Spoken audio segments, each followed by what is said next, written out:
الحمد لله وكفى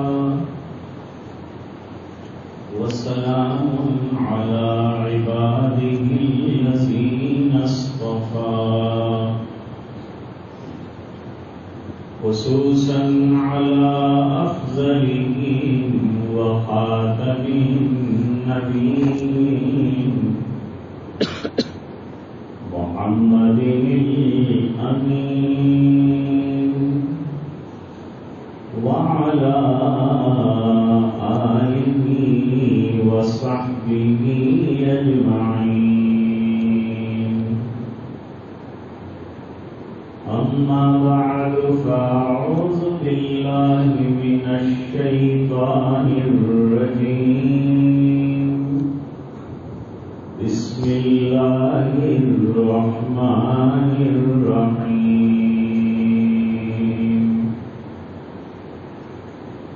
يا أيها الذين آمنوا اتقوا الله وقولوا قولا سديدا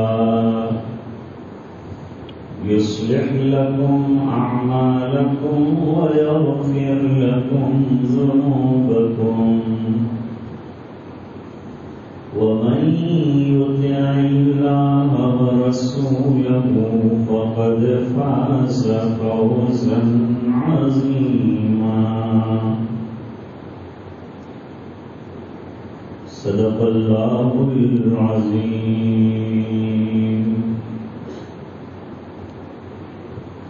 وقال النبي صلى الله عليه وسلم: يا معشر الشباب من استطاع منكم الباءة فليتزوج فإنه أغض للبصر وأحسن للفرج. صدق رسوله النبي الأمي الكريم. اللهم صل على سيدنا محمد وعلى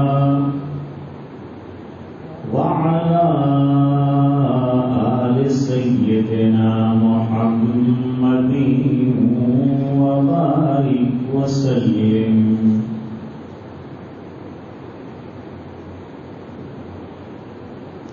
بزرگوں اور دینی بھائیوں،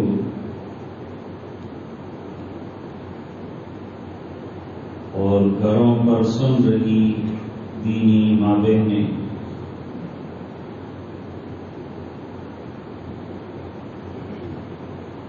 اللہ تعالی نے ہمیں ایک حسین ترین، بہترین، سہل ترین دین عطا فرمایا.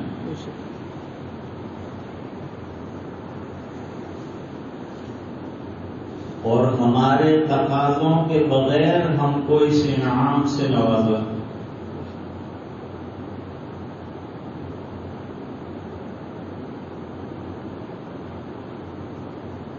دین میں صرف احکام نہیں دیے،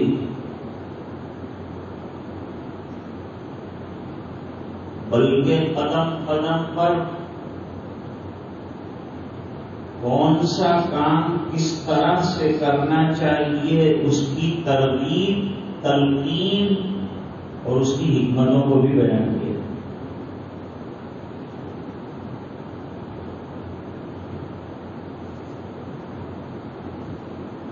نکاح کے بارے میں حضور پاک صلی اللہ علیہ وسلم نے فرمایا: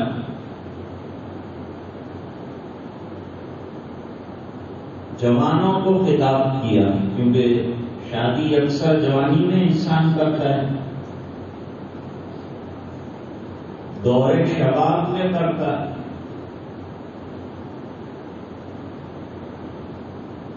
تو خطاب شباب کو کیا. اے نوجوانوں کے گروہ، تم میں سے جن میں فزیکل اور فائنانشیل طاقت ہو،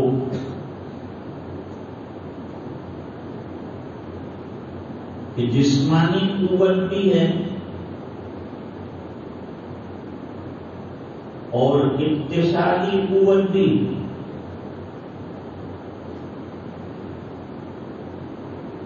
اور وہ نکاح کے لائق ہو چکا ہے،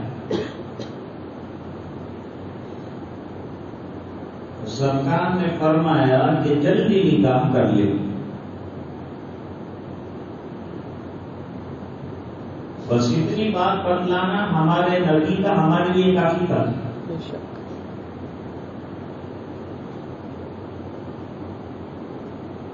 وہ ذات جس کے ساتھ محبت ہے، عشق ہے،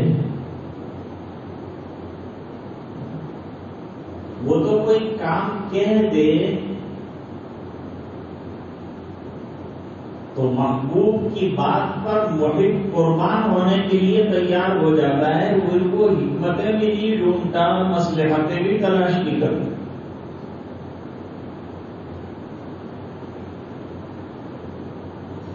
لیکن انبیاء کرام جس طرح سے کام کرتے ہیں اس کا عنوان دیکھیے کہ حکم بھی دیا، مصلحت اور حکمت بھی بیان فرمائی کہ کیا فائدے ہیں اس کے۔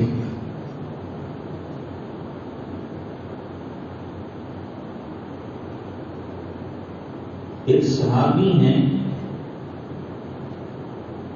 جو دیہات سے آیا کرتے تھے، ان کا نام حضرت ظاہر رضی اللہ تعالی۔ جب وہ گاؤں سے آتے تو حضور پاک صلی اللہ علیہ وسلم کے لیے گاؤں کی سبزیاں اور ہدیہ لے کر آتے۔ ہدیے کا دینا اور لینا مصنوع ہے۔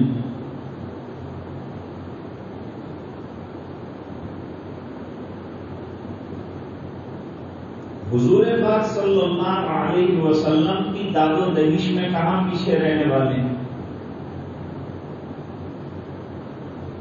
امام بخاری رحمۃ اللہ علیہ فرماتے ہیں کان رسول اللہ صلی اللہ علیہ وسلم اجود الناس، آپ صلی اللہ علیہ وسلم جو لوگ دنیا میں سخی ہوں گے ان تمام میں زیادہ سخی تھے۔ اور جود کس کو کہتے ہیں؟ ایک ہے سخاوت، ایک ہے جود۔ سخاوت یہ لمیٹیڈ لفظ ہے، جود جو ہے ان لمیٹیڈ لفظ۔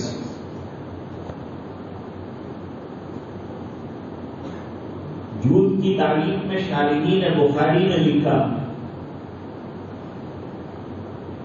اعطاء ما ينبغي لمن ينبغي، کہ عطا کرنا کسی شخص کو وہ چیز جس کی اس کو ضرورت ہے، جیسے بھوکے کو کھانا، ننگے کو کپڑا، اس کی اس کو ضرورت ہے وہ دینا جود کہلائے گا۔ اور کیفا متفق اٹھا کر کچھ بھی دے دیا اس کو سخاوت کہتے ہیں۔ ایک شرط اور بھی لگائی ہے شارحین نے، بلا عوض، اس کا کوئی عوض اور معاوضہ نہیں، جو دے رہا ہے اس کا ریونج اور اس کا معاوضہ نہیں مانتا، وہ اللہ کے لیے دیتا ہے۔ تو جب گاؤں کے وہ صحابی واپس جاتے تو حضور پاک صلی اللہ علیہ وسلم شہر کی چیزیں ان کو ہدیے میں دیتے، تکلفی بھی تھی ان کے ساتھ۔ ایک دن وہ بازار میں آئے ہوئے تھے سبزیاں لے،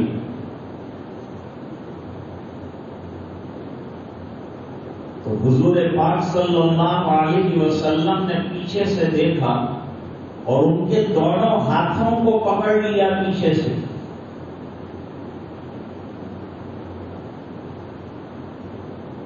اور مزاحاً اعلان فرمایا کہ کوئی ہے جو اس غلام کو خریدے؟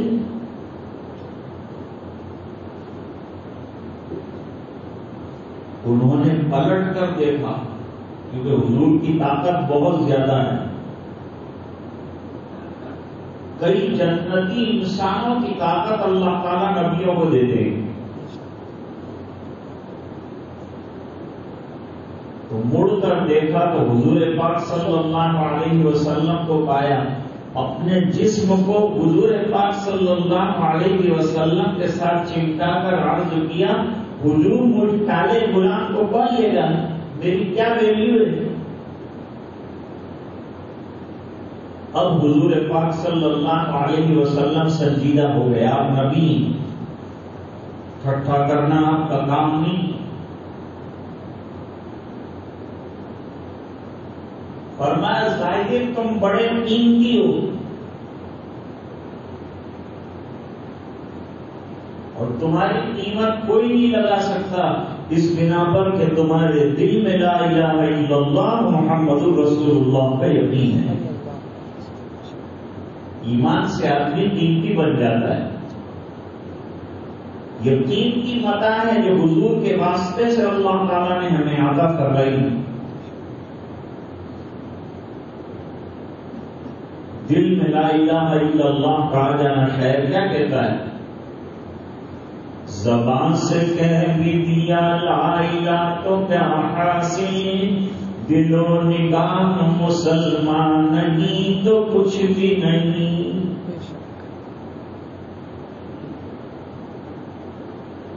جب آدمی یوں کہے کہ میں ایمان والا ہوں تو اس کو ڈرنا چاہیے کہ میں کیا اقرار کر رہا ہوں۔ چوب گویم مسلمانم بلرزم کہ دانم مشکلات لا الہ را۔ جب میں کہتا ہوں مسلمان ہوں میں تو درد جاتا ہوں، کانپ جاتا ہوں، کیونکہ میرے سامنے وہ تقاضے جو مسلمان کی زندگی میں ہیں وہ سب آ جاتے ہیں سامنے، وہ مجھے پورے کرنے ہیں، اس پر میں پورا اتر رہا ہوں کہ نہیں یہ دیکھنا ہے۔ کلمے کا اقرار پورے دین پر چلنے کا اقرار ہے، اور اسی اقرار کے بارے میں قبر کے اندر سوال ہونا ہے کہ تم دین کامل پر مکمل زندگی گزار کر آئے کہ نہیں۔ حضور نے ان کو بتایا کہ ایمان نے تم کو قیمتی بنا دیا ہے۔ آج ہم اپنی قیمت نہیں سمجھ رہے، ہم قیمتی ہیں اسی لیے تو لوگ ہمارے پیچھے پڑے ہیں۔ وہ جانتے ہیں کہ ایمان کی بنیاد پر یہ کچھ بھی کر سکتے ہیں، یہ جان جوکھوں کا کھیل کھیل سکتے ہیں، قربانیاں دینے کا زبردست جذبہ کلمے کے پڑھنے کے بعد اللہ تعالیٰ عطا فرماتے ہیں۔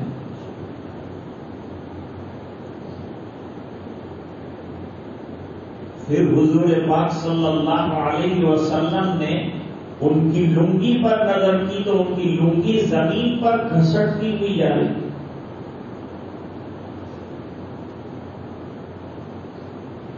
حضور پاک صلی اللہ علیہ وسلم نے ایک طرف تو نظام کیا، دوسری طرف فوراً جو ہے ان کو ٹوکا۔ ظاہر تمہاری لنگی زمین پر گھسٹ رہی ہے، اس کو اٹھا لو۔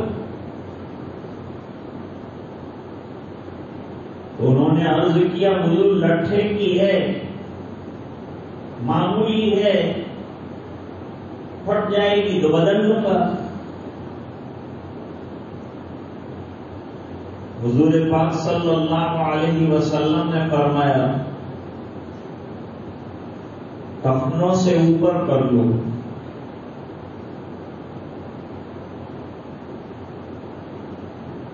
الیس فی لکم اسوہ، میری زندگی تمہارے لیے کیا نمونہ نہیں ہے؟ سرکار کی زندگی ہر مومن کے لیے نمونہ ہے۔ لقد کان لکم فی رسول اللہ اسوۃ حسنہ لمن کان یرجو اللہ والیوم الآخر وذکر اللہ کثیرا۔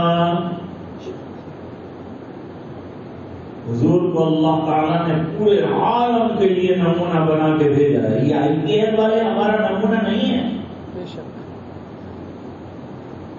یہ تو سب جوئے باز ہیں, سٹے باز ہیں. انہوں نے تو کروڑوں کے عوض میں اپنے آپ کو بیچ رکھا ہے. محبت کے لیے تو سرکار ہیں, صحابہ ہیں. نوجوانوں یا IPL کے پیچھے اپنا وقت مت گواؤ.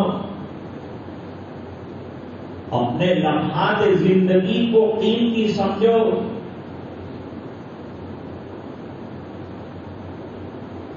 دہلی کی جامع مسجد میں ایک بزرگ بیٹھے تھے, وہ قرآن کریم کی تلاوت کر رہے تھے. امتحاناً پیچھے سے آ کے ایک آدمی نے تھپڑ رسی, پڑھتے ہی رہے پڑھتے ہی رہے پڑھتے ہی رہے. نہ اس کو پوچھا کہ تو نے کیوں مارا ہے, نہ کوئی انتقامی کارروائی اٹھ کر کی, حالانکہ اس کا ان کو ہم تھا. بعد میں اس نے معافی مانگی, معذرت کی اور پوچھا, حضرت میں نے آپ کو ایک تماچا رسید کر دیا, آپ نے انتقامی کارروائی بھی نہیں کی, کوئی جملہ بھی نہیں کہا. کہا کہ میں اللہ کا کلام پڑھ رہا تھا جس کے ہر حرف پر اللہ تعالیٰ 10 نیکیاں مجھے عطا فرما رہے تھے. اگر میں تجھے جواب دیتا تو اتنی دیر کے لیے میرا ذکر اللہ اور تلاوت قرآن چھوٹ جاتی, وہ ثواب تو مجھے دے سکتا نہیں تھا. سبحان اللہ سبحان اللہ. اس بنا پر تجھے جواب دینے کے بجائے میں نے اللہ سے لو لگائے رکھی. میرے جوانوں, اللہ سے لو لگاؤ. آج جو حالات ہیں ہمارے, اس کی بڑی وجہ یہ ہے کہ حالات کے آنے کے باوجود ہماری غفلت ختم نہیں ہوتی.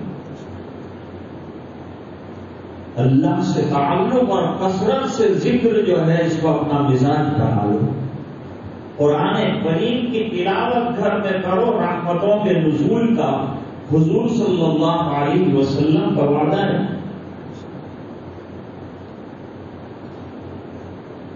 تو حضور پاک صلی اللہ علیہ وسلم نے فرمایا 2 فائدے ہیں. ظاہر تمہیں میں جو حکم دے رہا ہوں اس میں 2 فائدے ہیں. ایک فائدہ تو یہ ہے کہ میری ایک سنت کی پیروی ہو جائے گی, اور سنت کی پیروی یہ عبادت ہے, ثواب ہے, تمہیں ثواب بھی مل جائے گا. اور اس کے ساتھ اللہ کی رضا مل جائے گی. اللہ راضی ہو جائے تو بہت بڑی بات ہے. وَرِضْوَانٌ مِّنَ اللَّهِ أَكْبَرُ. اللہ راضی ہو جائے, اس سے بڑھ کر کیا کام ہے. دوسری بات یہ بتائی کہ زمین پر زیادہ تمہارا لنگی کا کپڑا گھسٹے گا تو یہ گھسٹنے کی وجہ سے زمین کی مٹی, غبار, ملبہ, گندی چیزیں تمہارے یہ لنگی میں اور کپڑے میں لگ جائے گی, جس کی وجہ سے گندگی ہوگی. اور اسلام صفائی پسند مذہب ہے. کورونا کو ختم کرنے کی جو گائیڈ لائن ہے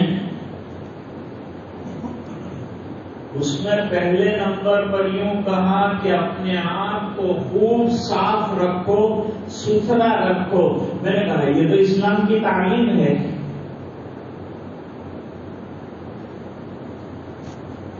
اسلام کی تعلیمات میں 4 چیزیں ہیں. شاہ ولی اللہ صاحب محدث دہلوی رحمۃ اللہ علیہ نے حجت اللہ بالغہ میں لکھا, نمبر 1 اخبار کہتے ہیں نیاز مندی کو, اللہ کے سامنے سر سجود ہونے کو. یہ مومن کی شان ہے کہ وہ ہر وقت اللہ کی پکار پر, کورونا کے زمانے میں بھی گھر کے اندر سر سجود ہوا, اور اللہ نے یہ کمال عطا فرمایا کہ حالات تو اپنی جگہ ہے, لیکن گھر میں شاید گھر کے لوگ کبھی قرآن کریم نہ سنتے, وہ گھر کی خواتین کو بھی قرآن کریم سننے کا موقع ملے. اس میں بھی یہ حکمت اور مصلحت اور یہ فائدہ نکل آیا. اللہ کے کاموں میں بڑی مصلحتیں, ہر گھر مسجد بن گیا.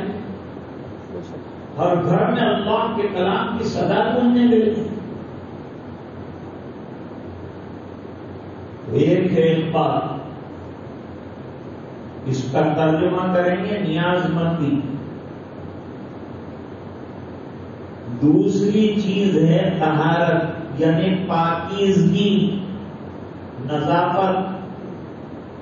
اور ظاہری بات ہے کہ نماز کے لیے نظافت درکار ہے، طہارت درکار ہے. اور طہارت کے حصول کے بعد عبادات کا بدست آنا آسان ہے.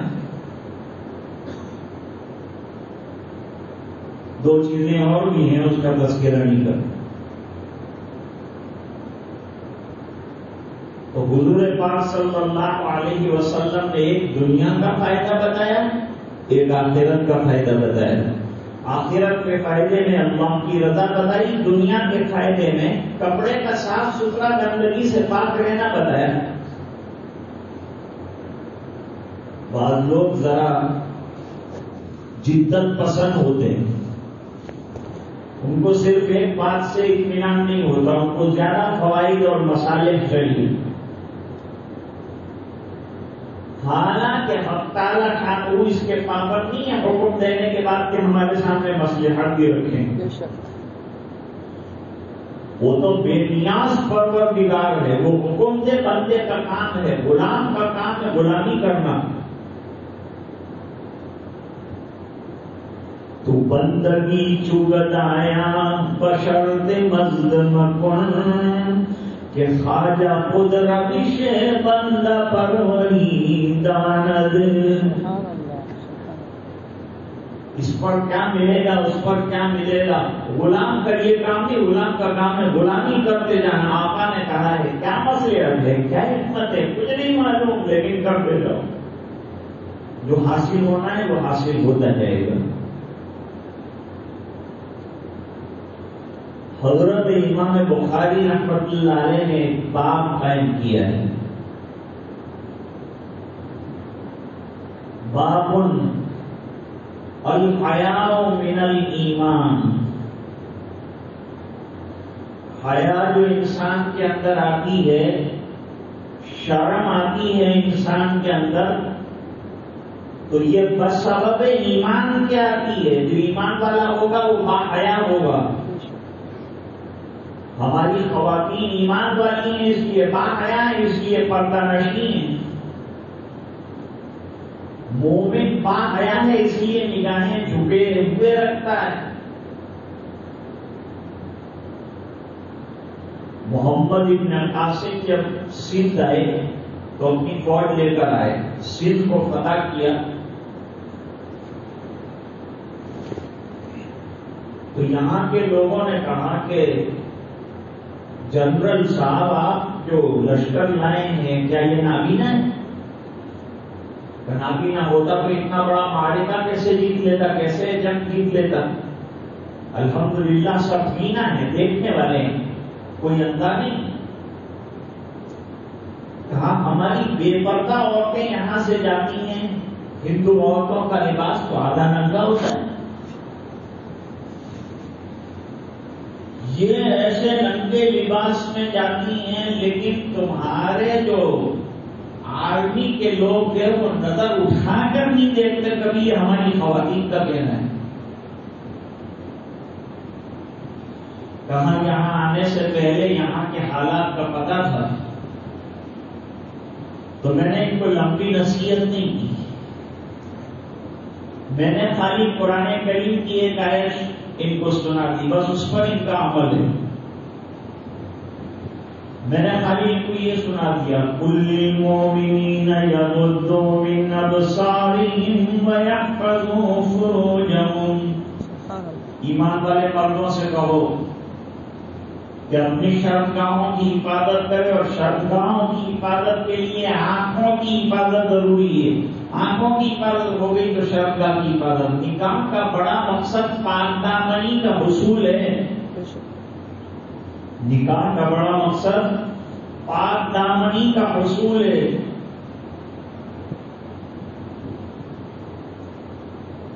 تو ایک آدمی دوسرے کو حیا کے بارے میں سمجھا رہا تھا. یہ حدیث مختصر بھی ہے، یہ حدیث طویل بھی ہے، دوسرے رویوں سے فإن الحیا من الایمان کی وضاحت جو ہے وہ بھی مشہور ہے، اس کو ایمان کا ایک شعبہ اور ضروری شعبہ بھی قرار دیا گیا ہے۔ حیا یہاں علماء بھی تشریف رکھتے ہیں، اس لیے اس کی تعریف علماء نے لکھی، انقباض النفس عن القبیح، اب قبیح شرعی سے بچے گا تو اس کے اندر حیا ہے۔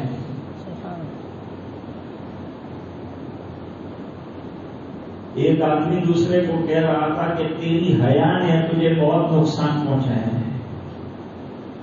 بہت حیا حیا حیا ہر وقت کرتا رہتا ہے، اس کی وجہ سے تجھے بڑا نقصان ہو رہا ہے۔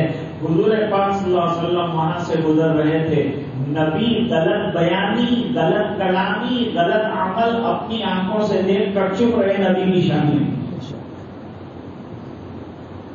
اس بنا پر حضور پاک صلی اللہ علیہ وسلم نے چلتے چلتے اس سے کہا، دعو، چھوڑ ایسی بات مت کر، فإن الحیا من الایمان، حیا تو ایمان کا بڑا اہم رکن ہے، بڑا اہم شعبہ ہے، اور یہ حیا کی ایمان کی برکت سے ہماری زندگیوں میں حیا آئے گی، اور بڑی حیا یہ ہے کہ آدمی اللہ سے شرمانے والا بن جائے۔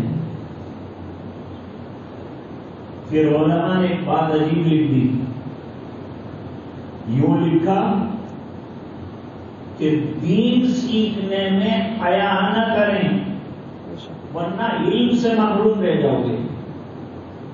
کتاب العلم میں حضرت امام بخاری رحمۃ اللہ علیہ نے فرمایا دو قسم کے لوگ علم سے اور دین سے کورے رہ جائیں گے۔ کون ہے وہ دو قسم کے لوگ؟ فرمایا ایک شرمیلا شخص کہ پوچھنے سے ہچکچا رہا ہے، شرما رہا ہے، اس کو مسئلہ پوچھنا ہے، لیکن سامنے عالم صاحب بیٹھے ہیں، ان کی شان کو دیکھتے ہوئے اس کو شرم آئی، اس نے مسئلہ نہیں پوچھا، کتنے عرصے تک غلط کام کرتا رہے گا، علم سے محروم رہا۔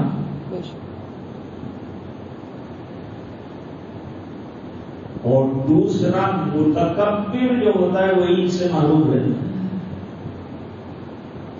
کیونکہ جو علم بتانے والا ہے کبھی وہ چھوٹی عمر کا ہے اور اس کی عمر بڑی ہے، یہ سوچتا ہے میں بڑا ہو کر یہ چھوٹے کو کیوں پوچھوں، یہ چھوٹا نہیں ہے، علم نے اس کو بڑا بنا دیا ہے۔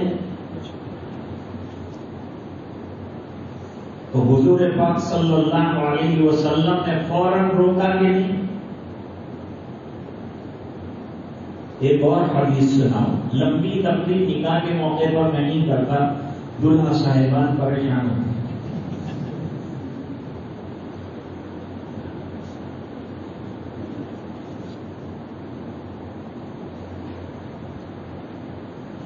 ایک بڑھیا قبر کے کنارے پر رو رہی تھی، ویسے عورتوں کا قبرستان جانا منع ہے، یہ تو کھڑی تھی اپنے بیٹے کے مزار پر اور رو رہی تھی۔ اس کو روتے ہوئے اور بلکتے ہوئے دیکھا تو حضور پاک صلی اللہ علیہ وسلم نے اس کو صبر کی تلقین کی۔ ہم ہوتے تو کہتے کہ رڑوا دینے આપણને ફાયદો છે، રડે કે હસે આપણને ફાયદો છે، رڑا کر جا۔ لیکن حضور نے اس کو روتے ہوئے دیکھا تو فوری طور پر تنبیہ فرمائی اور فرمایا اس بیوی صبر سے کام لے، بیوی صبر سے کام لے۔ غلط کام اپنی آنکھوں کے سامنے ہوتا ہوا دیکھ کر نبی خاموش نہیں رہتے، حق کا بیان کرنا اور حق کی دعوت دینا نبی کا شیوا ہے۔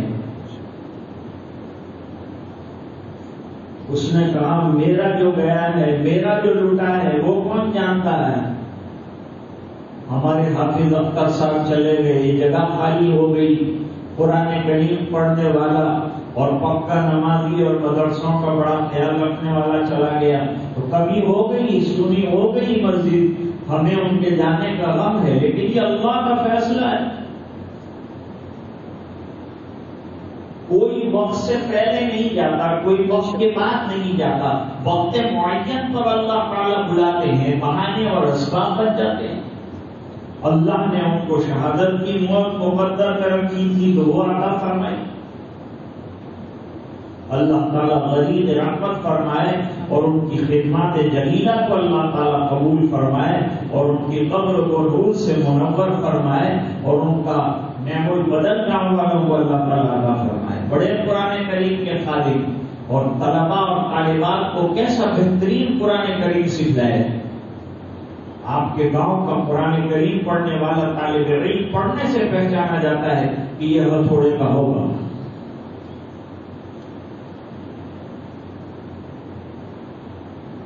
کہاں میرا گیا ہے تو مجھے پتا ہے کہ کیا گیا ہے، آپ کو کیا معلوم؟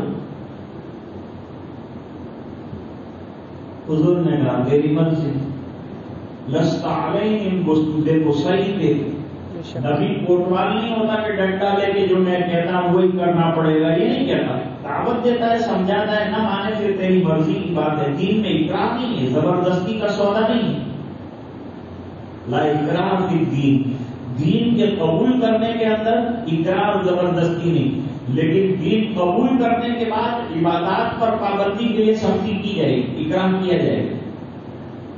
جیسے 7 سال کے بچے کو نماز کی تلقین کی جائے گی، 10 سال کے بچے کو اور زیادہ تنبیہ کی جائے گی، بالغ ہونے سے پہلے اسے نماز کا عاشق بنا دیا جائے گا۔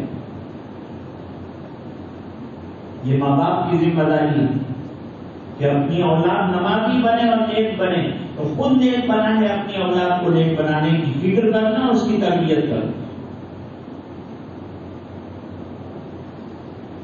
حضور گھر تشریف لے گئے، اب آپ کے یہاں دربان چوکیدار تو کوئی تھا نہیں، آپ کا مزاج شاہانہ تو تھا نہیں، آپ تو فقر کو اختیاری طور پر پسند فرماتے۔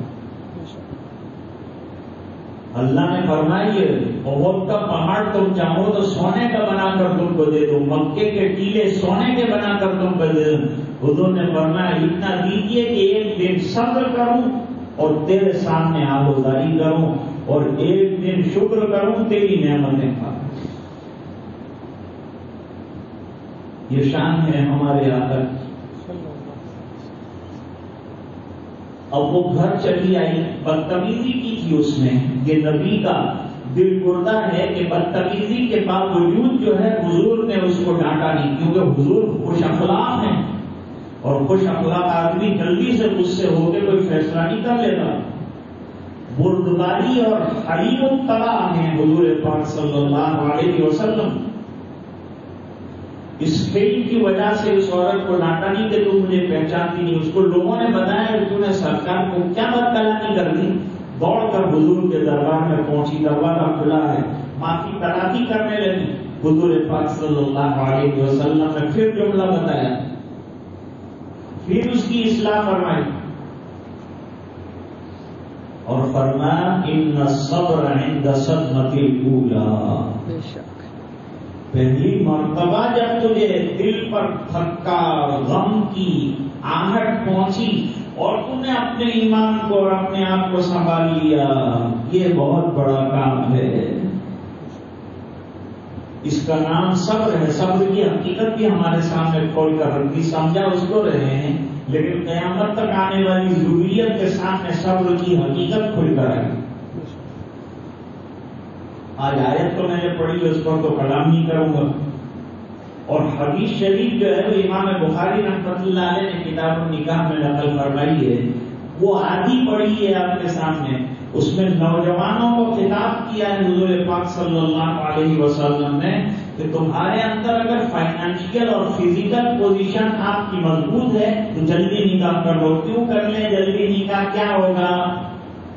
کوئی فائدہ پوچھے تو کیا بتائیں گے، کوئی مصلحت اور کوئی حکمت پوچھے تو کیا بتائیں گے؟ حضور پاک صلی اللہ علیہ وسلم نے فرمایا یہ نگاہوں کو جھکانے کے لیے اور شرمگاہوں کی حفاظت کے لیے بہترین عمل ہے۔ اس سے یہ پتہ چلا کہ نکاح جہاں سنت ہے وہاں حفاظت پر حدود شرع بھی ہے. شاہ ولی اللہ صاحب رحمۃ اللہ علیہ نے حجت اللہ البالغہ میں تقوی کا معنی فارسی میں لکھا ہے حفاظت پر حدود شرع. شریعت کے حدود پر پوری طرح سے پابندی کرنا اور اس کی حفاظت اور نگرانی کرنا یہ متقی کا کام. نکاح کے موقع پر تقوی کا سبب دے کر بتایا جاتا ہے کہ شکر ادا کرو اللہ کا، ناشکری مت کرو، صبر کرو، بے صبری کا اقرار اور اظہار مت کرو، اور اللہ کا ذکر کرو، اس کو بھول مت جاؤ. یہ تفصیل حضرت عبداللہ بن مسعود رضی اللہ تعالیٰ عنہ نے بیان فرمائی. آج کے چاروں نکاح کو ہم دعا دیتے ہیں کہ اللہ تعالیٰ قبول فرمائے، عافیت کے ساتھ خیریت کے ساتھ یہ جوڑے سلامت رہیں، گاؤں کو اور احباب کو اللہ تعالیٰ عافیت کے ساتھ سلامتی کے ساتھ خیر کے ساتھ رکھے، یہ نکاح مبارک ہو، باعث خیر و برکت بنائے. وآخر دعوانا الحمدللہ رب العالمین.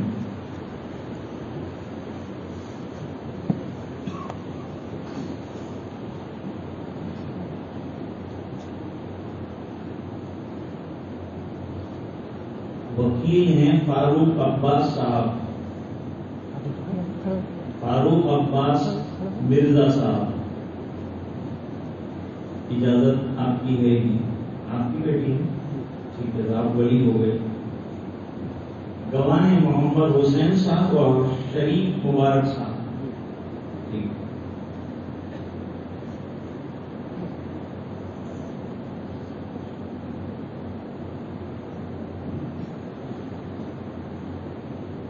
جناب اسلم اسماعیل صاحب، آپ کی بیٹی ہیں مصباح، بیٹھ جائیں، اجازت تو نہیں ہے. محمد حسین صاحب اور شریف مبارک صاحب دونوں حضرات گواہ ہیں.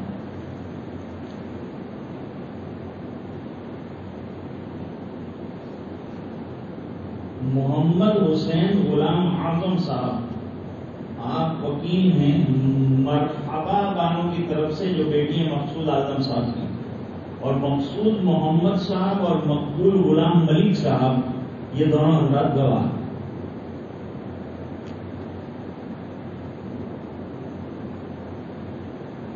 محمد طاہر صاحب، آپ وکیل ہیں بلقیس بانو کی طرف سے جو محمد سعید مرزا صاحب کی بیٹی. ٹھیک، اجازت دے گی. محمد انور صاحب اور ساحر لیاقت صاحب آپ حضرات.